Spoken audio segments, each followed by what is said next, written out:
Super పొంగుమలాడే Telangana style వంకాయ curry ready. మిగిలినాలు 800 grams అండి. ఇది ఆయిల్లో రోస్ట్ చేసి పెట్టుకున్నాము. కొబ్బరి అనమాట, ఇది కొబ్బరి పొడి. ఇది దాదాపు 400 గ్రామ్స్. ఇవి రెండు కలిపి పేస్ట్ చేసి పెట్టుకుందాము. ఫస్ట్ చేపించుకున్నాను.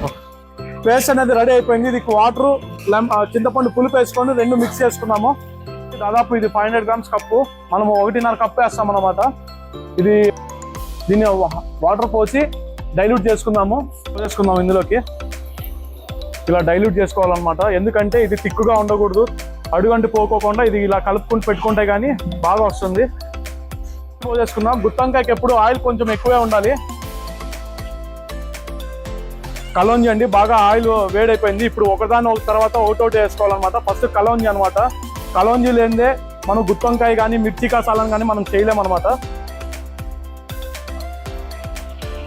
అనింది కదా, ఇప్పుడు ఆవాలు వేస్తున్నాం. ఇది కూడా చిట్పట్ అనాలి. చూసారు కదా, చిట్పట్ అనేది. ఇప్పుడు జీలకర్ర వేసుకుందాము. ఇప్పుడు ఒకదాని తర్వాత ఒకటి వేసుకోవాలి. ముందుగా ఒట్టిమిరపకాయలు వేసుకున్నాము.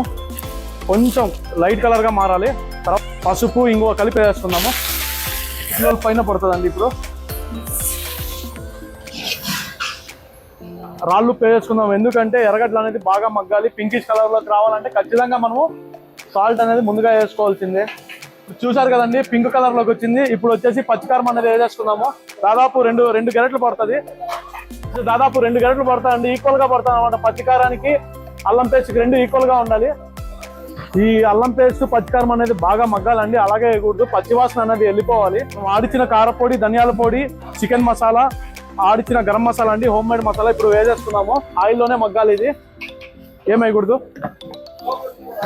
ఆడిచిన పెట్టుకున్న పేస్ట్ ఇది వేసేసుకున్నామండి. బాగా కలుపుకోవాలి. ఇప్పుడు అడుగు అంటుతుంది అనమాట. ఇప్పుడే వాటర్ అనేది పోసేసుకోవాలి.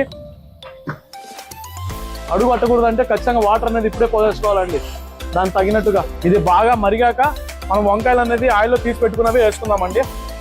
ఆయిల్లో తీసి పెట్టుకున్న వంకాయలండి ఇప్పుడు వేసేద్దాము.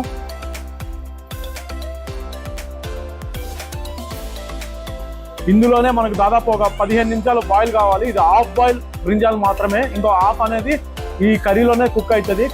కుక్ అయ్యి సూపర్ టేస్ట్ ఇస్తుంది అనమాట. 12 కిలోల వంకాయలండి. అందులో పుచ్చులు అన్ని తీసేసిన తర్వాత దాదాపు మనకు 10 కిలోలు వస్తుంది.